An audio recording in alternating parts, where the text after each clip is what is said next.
All right, so we should be recording now. And for benefit of all, I'm Robert Ryan, and I'll be speaking today with Michel Bauwens, who I've known for a long time, and we've gotten to finally start really working together recently. And so this is the first pilot video of conversation around P2P, commons transition, and the relationship to world systems theory and other ideas such as bioeconomics and radical entrepreneurship and so forth. So we are moving towards the goal of having a regular conversation, roundtable conversation on a weekly basis that will be in support of research activities of our own and our friends, talking about really these big opportunities to envision a new world in the next 50 years. And what the practical evidence is that we are going to be able to achieve some things that many people have been dreaming of for decades in terms of restructuring the world system, and also in terms of economic justice for people looking for new ways of organizing that, shall we say, may solve some of our economic problems, but also hopefully not create new ones. And that's always the challenge, is to not create unintended consequences when you change the world. So anyway, hello, Michel. And let's just do a little bit of introduction. I'll let you introduce yourself very briefly, and then I'll do the same. All right, so I'm Michel Bauwens. I am a Belgian. I live in Thailand, in northern Thailand, in Chiang Mai. And around 2006, 2007, I created the Peer-to-Peer Foundation, which is a transnational group of researchers and advocates for two things that are innovating the world right now. One is peer-to-peer, which is the capacity that we now have through technology of interconnecting people all over the world and to collaborate. Free software, shared knowledge, those kinds of things, open designs. And then the second concept that we work around is the commons, which is about shared resources. Think about pooling, mutualization. And so how do they fit together? Because through peer-to-peer interconnection, we can now connect and create value and redistribute value together in ways that are different from the pure market mechanisms and state mechanisms of the future. And so I'm interested in how this new thing, what we call commons-based peer production, fit in the existing institutional frameworks that are dominated by market organizations and state organizations. So that's the main topic of our research. And we'll go into the history of the commons and also how we can imagine future modes of production, but we always look at seed forms. So we're not about saying how the world should be. We look at the solutions that people are already inventing to face the systemic crisis that we are facing today. And now this can provide some kind of idea where the world is going. Right, so these are already ongoing projects. These are some of the avant-garde ideas in the world, seed forms, as Michel calls them. I like to use the same term as well. So basically, it's one of the biggest problems in radical thought, is that sometimes people are so far ahead of the actual experimentation prototyping process that it's not very practical. But you're trying to solve that problem by finding practical examples of where things are happening now. Like exactly. Companies such as Open Motors, or Local Motors, Open Motors, WikiHouse, Linux, Drupal, and Spiral in New Zealand, Ethos Foundation in the UK. So we look at really existing projects that are reinventing how to produce and distribute value using the latest tech, but not just the tech. It's about really reinventing social processes, that wouldn't be possible without the technology, but they actually are social processes. Background light here, that's better. So I'm not in the dark. So maybe you should present yourself also. Yeah, I'm Robert Ryan, and I am a business professor who is unemployed due to COVID-19. Faculty are always the first thing to go in the university environment. So what they usually like to do is lay off all the young research professors who are wide-eyed and have big ideas, and they go to the side and then they fill it with adjuncts and so forth. So anyway, hopefully that situation will change soon, but it was also a blessing to me because to be laid off a little bit, because it got me thinking about some long-term projects that I otherwise would not have been doing this year. And those are going well. So it's not the worst. Sometimes there's a blessing in disguise in creative destruction, And before I was a business professor, I'd worked in a number of different industries, including banking. I worked in call centers for some time, and pharmaceuticals. I was a pharmaceutical forecaster. I forecasted like $1.5 billion portfolio as a basically consulting intern. So it was like we had 4 forecasters, and I was the 4th. So anyway, I did that. I also was a music industry consultant and musician myself, involved in the rave scene. And so I've really bounced around and done a lot of stuff. And I don't know if I ever told you this, Michel. I also used to be I used to make furniture. I was the shop supervisor for a furniture company that worked with the Amish. We would take our basic carpentry would come from the Amish, and then we would finish it to make it look like, for rich people usually, who wanted something to look really old, like antique, 150 years old. And so we take this 100-year-old Amish barn wood, they save their old wood when they're done with it, and then they repurpose it for furniture. So we used to do that, and I ran that shop, and that was fun. All right. So I've done a lot of stuff. Yeah. But anyway, after doing all those things, I started off with international relations and anthropology in college, and I was thinking about being a IR professor. And I went on this, no jobs, go to business. Okay, I'm going to go to business. That's where all the work is. Got into business, liked it, liked the culture of the business academia. In other words, the people really are great in business academia. The politics are very flat. I mean, so there is left-wing politics, there is right-wing politics, but in general, everybody behaves themselves. They treat each other like human beings. You can go to a conference with both left-wing and right-wing people, and everybody is civil, and we all get things done. And so I thought that was amazing, just because there's not very many environments where you see that. But the secret is probably that it's a constructive activity, right? A company has to function, has to produce, and so that kind of creates a relation with reality that might be lost in more theoretical and that's even directions. true in pure production, is that I found that if you really want people to get along, you need to do something. You can't just talk, because then you'll find reasons to disagree with each other. You'll find reasons. That's what we call object-oriented sociality, and it's really what binds a peer production project is the desire and passion to create something together. And so you have to focus on the commonality, and the rest has to be put between brackets. Value creation is the great equalizer, because if you and I create free software, it doesn't matter whether you're libertarian or social democrat, you're doing free software. You have to agree on doing the free software. And if you don't mind, I'll give you an example that I love, which is blood banks. The blood banks are one of the oldest and most successful mutual aid organizations in the modern era that have taken, they're everywhere in the world.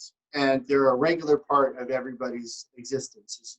The only way blood banks work is you have to have mutual aid, because you have to donate and you have to have a pool of blood. It doesn't last. It doesn't refrigerate well.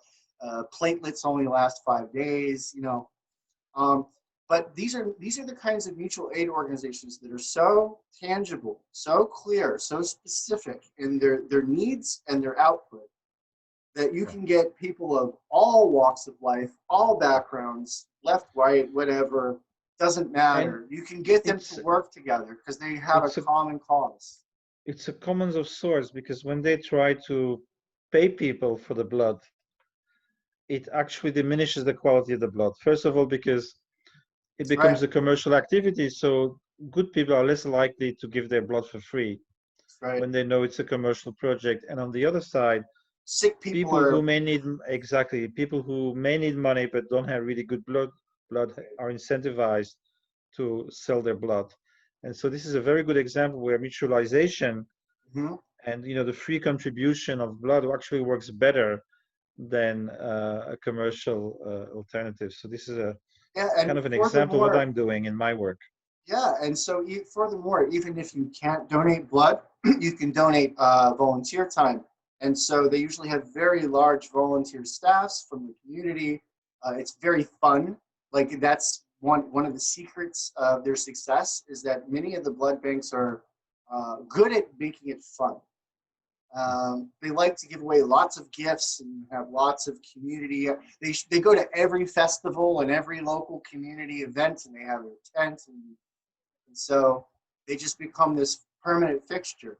And just the reason why I'm bringing this up right now is because if you want for people who aren't really that deep into the peer-to-peer world, this is one of the easiest illustrations of how things work. And it is a mixed or hybrid model in today's system. And there is a small amount of commercial activity and mostly volunteer. Yeah. And there are people who are paid. So in our local blood bank of Delmarva, there's about 40 paid employees and about 100 plus volunteers on staff. So there's a lot more volunteers than paid. The paid people are largely reliant on donation system, and also some commercialization of blood for rare blood types, where basically we really do have a problem here of there not being enough blood, so there has to be some small commercial considerations for rare. But for 98% of people, 98% of cases, it's volunteer. All right, Robert. So maybe we should now focus on the topics that we planned. So how do you propose we do that? Okay, so basically, just to set the groundwork here, I'm coming at systems change from a world systems perspective, and I should mention what that is. So world systems theory is a theory that basically looks at the world from the top down. And I know sometimes we don't like to think about it like that, but really the world system, going back for thousands of years, has to organize human activity. And so there must be relationships between formal organizations, large organizations, governments, businesses, so forth. And what we have is an institutional landscape of organizations, formal organizations, that plan things and make rules. And so you have everything from corporate governance to public governments to nonprofit organizations, international trade, culture, religion. The Pope is part of the world system. The Holy See is a member of the UN. So basically, you have this set of international organizations that comprise the world system, and everything else underneath it has to, in some way, comply with or deal with the what we call legitimacy. Basically, you need to have legitimacy to exist as a formal organization in human existence. somebody has to say, okay, here that this is a legal form of work. This is part of the official activities. You pay taxes, you know, do all the things that keep you legal. And so through the power of formality, you have a world system that makes long-term decisions, moves very slowly, and you know most of us get really frustrated with how slowly it moves. In fact, you know, you'd say every 4 years, 8 years, are we having these radical changes we want from our new elections? Usually not.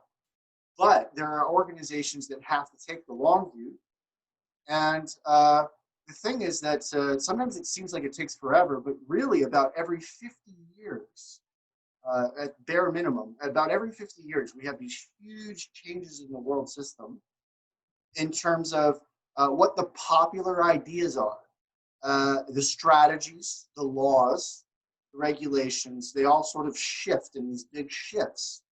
And some of this is, there's a debate as to how much of that is human caused or how much of it could be some law of nature that these things move in these cycles. But from a world systems perspective, if you go back from the founding of China, I mean, you're talking about several hundred BC, the formal founding of China, from at least 500 to, well, let's say 500 to 1000 BC during that time period. From that period forward, you can see regular intervals of change in the world system where you have a new hegemon or top country in charge. That happens every 100 years.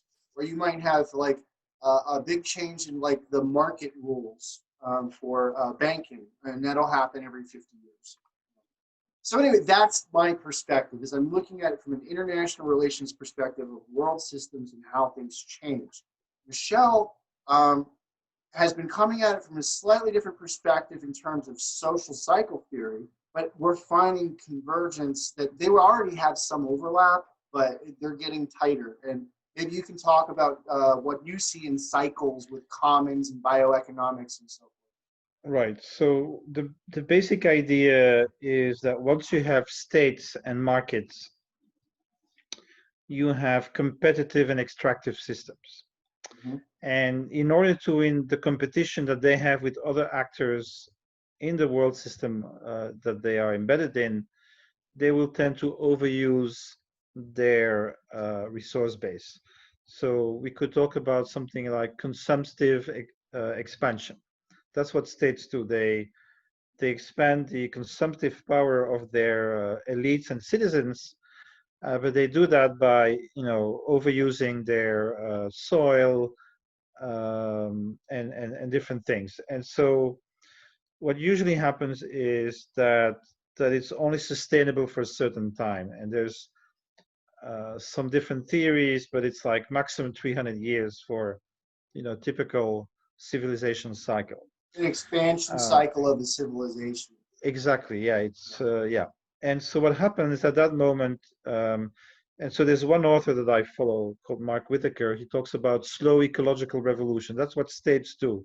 Mm-hmm. And then as they reach, you know, a degradative phase, when they start degrading their territory and start disturbing the health of people, the health of the soils, and then you get counter-reaction.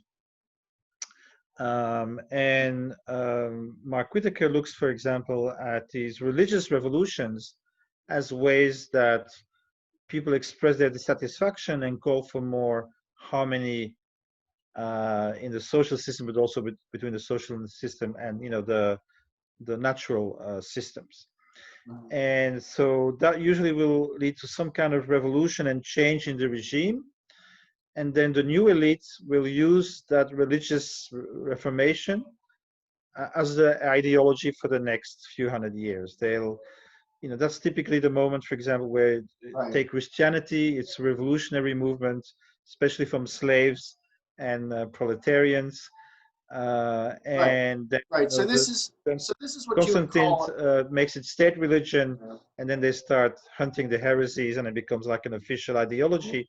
Mm-hmm. But on a new basis. It's, you know, what comes after the Roman Empire is not the same as during the Roman Empire. There's fundamental changes that took shape. And I need to say one more thing, Yeah, Robert, sure. because this is the key of my thinking, Okay. is that in these regenerative phases, Mm-hmm. the institution of the commons becomes primary.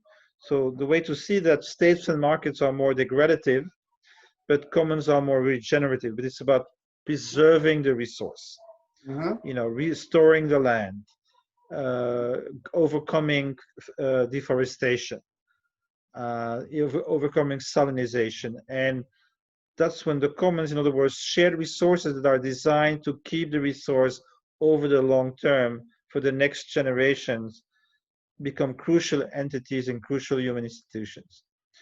And so that's in the past. Mm-hmm. And so the main idea now is that we because of capitalism, for centuries of huge consumptive expansion, we have basically overused the whole planet. Mm-hmm. And at the same time, we move the commons to the periphery. And so my hypothesis is that it now has to come back to the center stage. And that's a Mm-hmm. bridge to your ideas, which I briefly want to introduce, and then you can explain it, is what you call the magisterium of the commons, right? Mm-hmm. So the basic idea that we have the economy, politics, culture, and I always forget the fourth one, culture. Industry. In The way I usually do is Yeah, so I say state politics, industry, culture, and science. all And the right, reason science. why That's the you one I always forgot. forget it is it's new.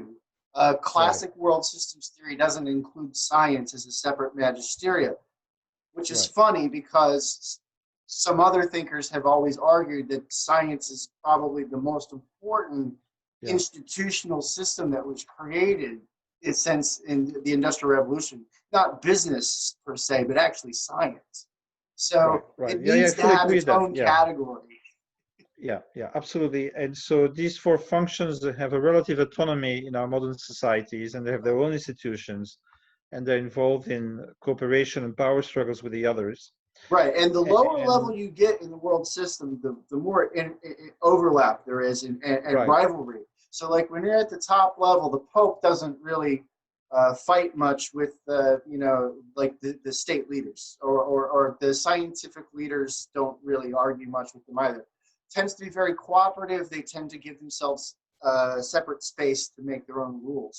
But right. as you go down the line, things get messy. You see all these institutions at lower levels becoming very much interested in taking power from each other by alliancing, cooperating, competing, and trying to create new centers of power. Right. And so what's typically happening with markets function is that they tend to ignore externalities, the cost of their activities on the environment and other, the web of life. Right. And that's so when you talk about the need for a fifth magisterium of the commons, that's very resonant with my work. And that means we have to introduce the institutional capacity in our world to protect human communities and extra human communities from degradation Right. Especially through because commons institutions, and that's, I think, where your recent thinking is very complementary to mine. yes, especially because as you pointed out, so markets or industry, as I like to see, uh, are as extractive and they're growth oriented. They're incentivized to maximize, and Yeah, so the thing is that states are also incentivized to maximize power, okay, and to grow and expand. If they have if the closer they are to the top of the pile, in like the G20 or so forth, the more they are incentivized to seek even more power, right? yeah, So the lower you are, if you're a minor state, you might be able to be more cooperative, but the more power you have, the more you need. Okay, so yeah, you have a power law problem there. Then you yeah, have yeah, in science. Okay, same thing. Scientists are not incentivized to worry about taking care of the world. They're incentivized to make breakthroughs. And so, for example, you have many of the scientists who contributed to the nuclear program, the nuclear bomb, and so forth, were later regretful for their role in that. And yeah, so the classic story of Oppenheimer and so forth. And so basically, science doesn't always, it also has a growth engine, and it doesn't really necessarily take care of what it creates. Right. It's not really the babysitter of the impact. It says, oh, other people can worry about that. But so very often philosophers have criticized science for being morally amoral or even immoral, for not considering the devastation that it creates when it creates change. And what you say, and I think very correctly, is that the correction doesn't necessarily come from the inside. Mm-hmm. And so that's where when you have a separate magisterium, with its own power, it acts as a check and a balance to the others. Well, so the others are all growth oriented, and so if you have, if you just have commons that are part of the scientific community or part of the industrial complex, then they are very much subjugated to those growth, what we call institutional logics in business and policy. They have institutional logics, and so you say, oh, I have this commons of at the university, we have community events and things like that. The longer the university that we have is in place, the more it is picking up growth logics from business and government, and seeking power and seeking self-perpetuation. And so just because you might have some commons-based activities that go on at universities, nobody really is deluded enough in believing that that's the dominant logic. It's not the dominant logic in a university environment. And so again, I'm not saying these things are bad. I'm saying that you have these various different growth engines in the modern world system. You don't have a dedicated magisteria for conservation, regeneration, and really stewardship of the quality of our raw resources, our data, our information, and our ecological resources. So without having that dedicated institutional logic, you can't really trust these things to manage themselves against their own growth trajectory. But I might give you a good example how these institutions emerge. So the two things that I have followed are open source production and urban commons. Right. And they both exhibit the same tendency, which is, it starts with a dedicated cadre of volunteers, pioneers, anticipatory thinkers that are passionate about bringing something new in the world. And I call these Prometheans, by the way. So like I'm trying to match logic here. So you say pioneer. So I say Prometheans, basically they're the ones who, like the god Prometheus, they have the breakthroughs, they steal fire from the gods, and they want to basically take this power that they have of innovation to create something utopian or just good. They want to change the world. But then okay, so what happens is that volunteering only goes so far. So these projects tend to do two things. First, they actually tend to create economies around them. So today, the open source economy in the US is 1/6 of GDP already. So it creates real economic activity. Take the geographical commons, the open source mapping. That allows geolocation to happen, and you have 400. 10 years ago already, you had 400,000 app developers working with the open knowledge, open geographical knowledge. It's just an example. But they also need an institution that manages the infrastructure of cooperation. Right. So in any open source community, you will see that after a while they will create a trust or a foundation. The Drupal Association, the Linux Foundation, the Wikimedia Foundation. And you see the same thing in the urban commons, which I studied in Ghent in 2017. 500 urban commons in one city of 300,000 people. And when you scratch the surface, you see that they are actually run by associations. And the difference is today that these associations don't tell people what to do, but they make it possible for people to work together And for example, you take the Wikimedia Foundation, funds the servers so that people can freely contribute to that common knowledge. Now, this is basically, around immaterial things, software, knowledge, and design.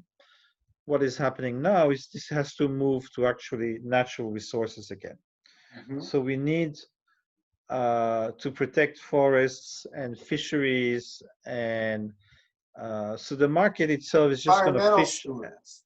Yeah, exactly. And not just environmentalists. There's a big difference, right?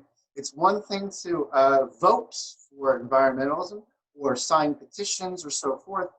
The other thing is to actually steward an environment, and it's hard work. Yeah. And it's not well paid. There's not a lot of funding for it, and so that's one of the vulnerabilities of the system that we have, is that we make it really easy for you to sign a petition, and just, yeah. But we don't just make to give it you an easy example for one person to dedicate their life to actually tending the sheep or taking care of. Well, there's a good example, a successful example of these self-managed common resources are the mountain flanks in Austria, Switzerland, Japan. So, when you take satellite photos, you can see they're very green. And this is because for already many centuries, I think the first one was like in the 14th century, these villages, made agreements to collectively manage the mountain flanks. And so that means that they introduce rules that, this section of the village can go in those months, the other section can go in those months. Nobody can go do anything in the winter time. And, so they have these various rules about what can be taken and not taken. And the overall goal is that the resources of these mountain flanks will be there for the next generations, right? Which is not something that comes naturally to any market entity. Will, and I'm going to add. But the thing is that you can have market entities around commons. So sure, you can. So and that's why it's common centric, which is the commons determines the rules which allow the markets. I like you have an idea. You like to talk about of the partner states, and there's also the possibility of partner industry. So it is possible to create a synergistic relationship between organizations that manage the commons and that actually do growth-oriented industry. There are ways to do it, and so there are some, like China, for example. There are some pioneer companies that are working on circular economy structures that basically are going to try to hybridize various different ideas to make a more efficient environmentally friendly form of industry. And part of the way that you do that is that you share responsibilities, and you'd say, okay, I'm going to defer to the experts here of resource management, and they instead of let them have some power, and we can share the problem. So Michael Porter in business school also frames this as shared value, which he basically says whenever you have multiple stakeholders that are simultaneously, improving their position, win-wins for multiple stakeholders, then you're creating shared value. And the argument is that the way that we organize and account for environmental degradation and waste actually makes it harder on businesses than if we had a more coordinated system for managing the commons that gave businesses positive incentives to continuously improve. And bioeconomics and bioaccounting is one of those things that you and I have been talking about. So maybe you want to bring that one up? Yeah, so I published a report in 2019 where I looked at innovations in accounting. I would just briefly mention that accounting is crucial. So the first accounting that we find are the tablets in Mesopotamia, and they're indicated the emergence of the state, and that we're taking care of the grain stocks. Then we have in 15th century Franciscan monk Lucio Pacho, which synthesizes double entry book account, which is the accounting that co-evolved with capitalism. Mm-hmm. And so what I see now is that in these open source communities or peer production communities that I monitor, we see three new forms of accounting that are emerging. One is contributory accounting. So what typically in open source is that you have a lot of people creating collective value, but only some people can realize that value on the market. Mm-hmm. So there's an issue of equity which can be solved by, kind of redirecting at least a portion of the income from the market into a contributory system. So that will fund the other people who have co-created the value. And so we did a study with 300 projects, and 75% of them had or were working on such contributory accounting systems. So that's one. That's big. And before you get to the second one, I just wanted to make a quick comment. I've met a number of entrepreneurs over the past 5 years who have been working on platforms that try to better, really the common goal is to create an innovation pool so that anybody who contributes to innovation gets a partial reward instead of a winner-take-all philosophy. So ever since the 1700s, we've had a patent system that has rewarded winner-take-all concepts. So what you said about contributory accounting is to go beyond just the copyleft legal designation and to get more into how you would account for the pooling of contributions. Yeah, exactly. That's exactly. And I know several companies are trying to do the same thing. So this is not just purely open source software. It's but it's a generally valid big movement of ideas. So it's not just one little group of people who say, no. We're doing This is quite generic, accounting. and I could give you quite a few examples. I'll just give you one so that people understand what I'm talking about. So there is the Ethos Foundation in the UK, which is a group of consultants, and so they recognize. So all the people working for clients get shares. Mm-hmm. But all the people who are creating the collective reputation and innovation get virtual shares. And every 5 years, they split the legal shares into two. And then so half of the surplus value that's been created goes to the virtual shares, right? Mm-hmm. So it's a way to recognize the value that is not directly realized on the market, but which has created the conditions to realize that value on the market. Mm-hmm. Mm-hmm. So that's just an example. So the second form of accounting that I looked at is called REA accounting. You could say it's very simply flow accounting. So traditional accounting, double entry accounting, is one entity, what comes in, what goes out, and do I have more profit in capital? It doesn't see externalities, doesn't see the network, doesn't see ecosystems. Wasn't written that way. Exactly. Yeah. Flow accounting starts from the point of view that we are more and more involved in open collaborative systems. Mm-hmm. And so any transaction, there's no double entry anymore. It just says resources, which is the resource, the event I'm exchanging with you, and the agents, we are two agents in that exchange. So it gives you every transaction that plays in a 3D, ecosystem. And so that allows open collaborative ecosystems. And if you're familiar with the blockchain and the kind of ecosystems that are emerging there, they are all from the get-go open collaborative systems. They're not working that well, and there's not many examples, but that's where where this is evolving. And then the third form of accounting, which is also very important, is thermodynamic accounting. It's the ability to visualize flows of matter and energy.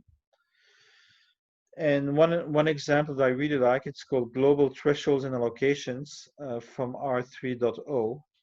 And so you have a group of scientists that monitor the stocks and flows of all the commodities. And you have various lists. One of the lists has like 131 commodities.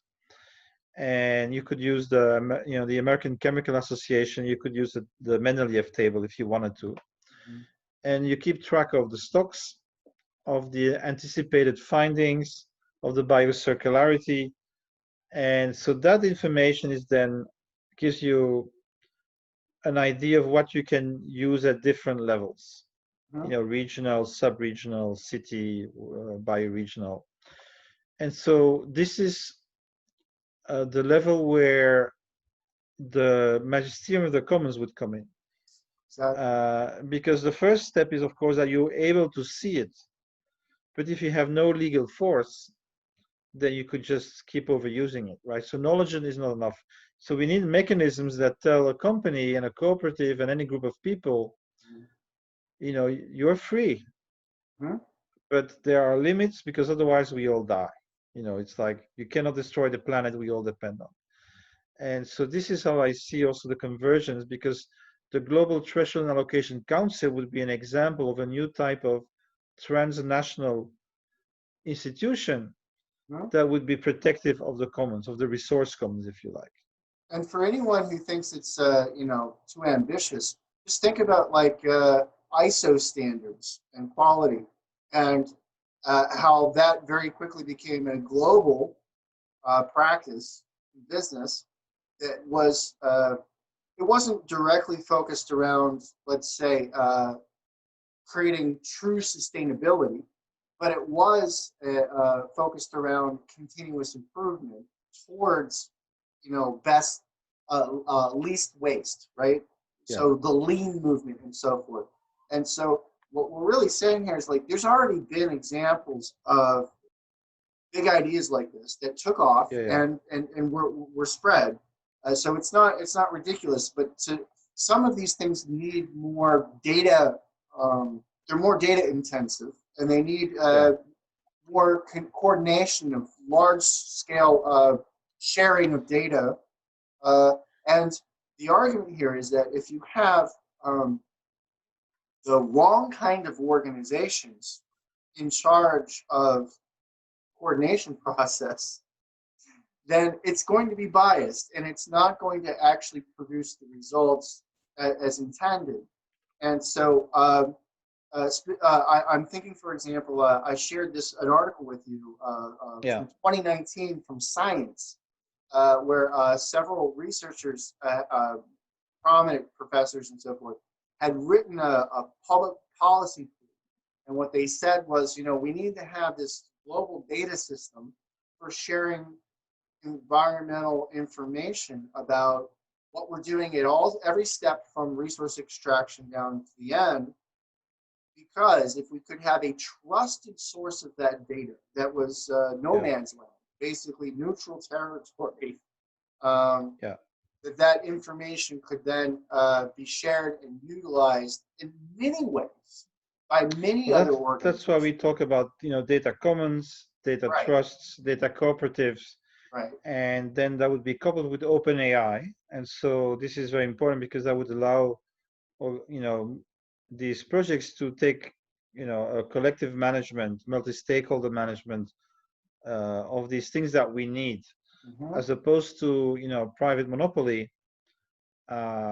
which could, blackmail like Google taking care of the world's data. Yeah, exactly. Right. Which is what they think. They say that that's what they're planning to do. That the big tech companies, really, their business model is, we are taking care of the world's data and everyone's profiting off of it. Now, well, that's what's happening in cities with Airbnb and Uber, controlling, having more data than the public administrations. And there's been several cases where they, manipulated the data.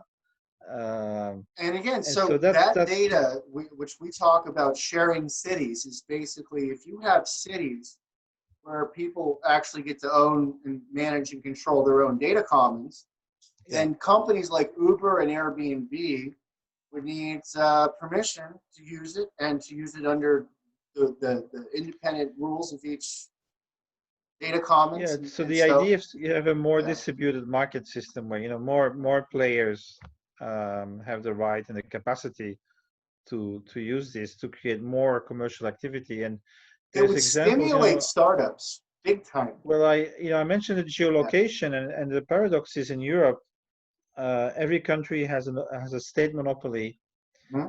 and auctions off the data to one or two private monopolies. Mhm.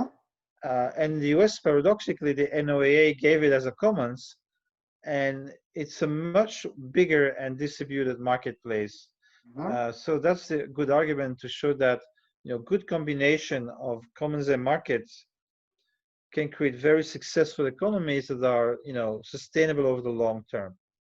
Right. So the Um, paradox here is that if we really want to help business and to create more market stability, um, the best thing to actually do is to empower the commons, because you would be able to make sure that the businesses doesn't over reach or over correct or yeah, do anything extractive or exploitative that makes it short term and volatile and, yeah, and non-viable.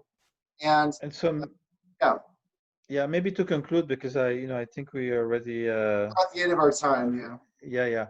So to reconnect with what we talked about in the beginning, right? So there is this kind of pattern in history of regenerative, degradative, regenerative, degradative. And the reason this could work is because the economy was not global. Mm-hmm. So, whenever one region got exhausted, they could change their capital to another place, or they were replaced by, a rival state. The problem today is that we actually have to overcome that pattern. So we actually Especially have war. we Especially need a war. steady state economic system, and so that's why I think that And the minor markets need to be fluctuations are embedded. okay. The markets need to be embedded in the needs of the commons. Right. So you have Reversing the order. exactly, you have a common-centric institutional field, Right. and then you have entrepreneurial coalitions, Mm-hmm. but they are re-embedded, in the social and ecological harmony of the planet, Mm-hmm. and that's the idea. Yeah, because it's the old joke that if the military had to raise its money by bake sales, and it would be hard for them to afford a bomber. But the funny thing is, like, we're getting to a new world where we can actually raise use microfunding and massive contributory thinking, like on in Yeah, mass, yeah. to basically do things that otherwise we used to be a joke that you would do it that Yeah. way. Well, that's the kind of revolution that I see happening. And on the one hand, you have the Googles and the Facebooks and their monopoly approaches, but there's a lot of distributed developments as well. And Counterforce. Every I think action of there is an equal and opposite reaction. yeah. And so I think this is interesting, is that to broaden the field, to broaden the capacity of smaller actors. You see that, for example, in the blockchain, and you can criticize a blockchain for a lot of things, but what's interesting is, so they already changed funding, right? So you have an ICO, initial coin offering, and some of my friends, they talk about initial community offerings. Mm-hmm. So what you do is you crowdfund not just one bank, not just one venture capital, but everyone in the world who wants to participate in this project, buys your coins, which is like a micro share, represents the trust in your project. Mm-hmm. And then what they do is they keep 40% for the workers, which is Mm-hmm. also very, very interesting and it never happened before, right? So you create the potential for global collaborative ecosystem to be funded on a global basis. And maybe to kind of conclude, and this could be a theme for the next conversation, Mm-hmm. what I see as a challenge for the future is the collaboration between the territorial scale and the local transplanetary scale. So you have institutions that manage physical territories, Mm-hmm. but as our work becomes more nomadic and more collaborative over, like especially if you're knowledge-based work, then we get more and more transnational and translocal forms of organization, where the knowledge streams all over the world. Right.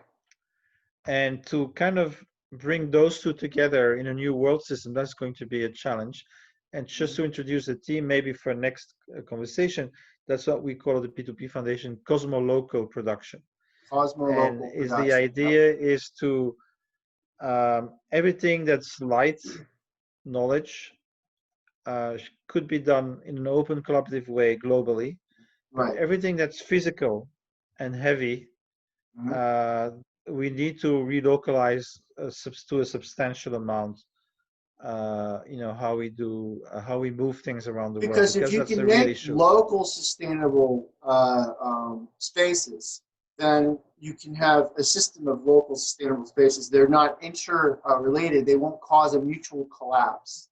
And yes, so exactly. if you can create a stable ecology in China, such that right now they're not stable, they're dependent on food imports. They have more people than they can actually support with Chinese agriculture. In order for them to get anywhere close to being on the right track, they have to find some way to be ecologically sustainable just on their basic footprint of survival. Yeah. Like if they can get at least their survival footprint, because that's part of what we were talking about too much growth, is that you end up getting into these lopsided world systems where basically you have a bunch of people over here who can only survive because they're trading with the periphery, and those people are poor because their goods aren't well respected, and So anyway, if we can move towards your cosmo-local vision, what you'd be doing is balancing the core and the periphery of the world system, flattening the difference between the power structures by making each unit more sustainable. You become more of a mutual relationship rather than a competitive or hierarchical relationship. So this is the kind of change that I think we need right now. We have competition is primary, and within the competing entities we collaborate heavily. But it's like a football game, right? So you have different teams. That's classically fascism, right? So it's like aggressive cooperation within a very tightly constrained units, and then competition of everybody else. And so the image that I prefer is the opposite, is that we have a ground of collaboration. And within that, you can still compete because you'll have, better craftsmen than others, et cetera, So there's still there are healthy forms of competition, and exactly. But within a kind of ground level of, to the commons, a ground level of human cooperation. I think maybe you can conclude because we're kind of over time. Okay. All right. Thanks, and we'll talk again soon. All right. Thank you, Robert.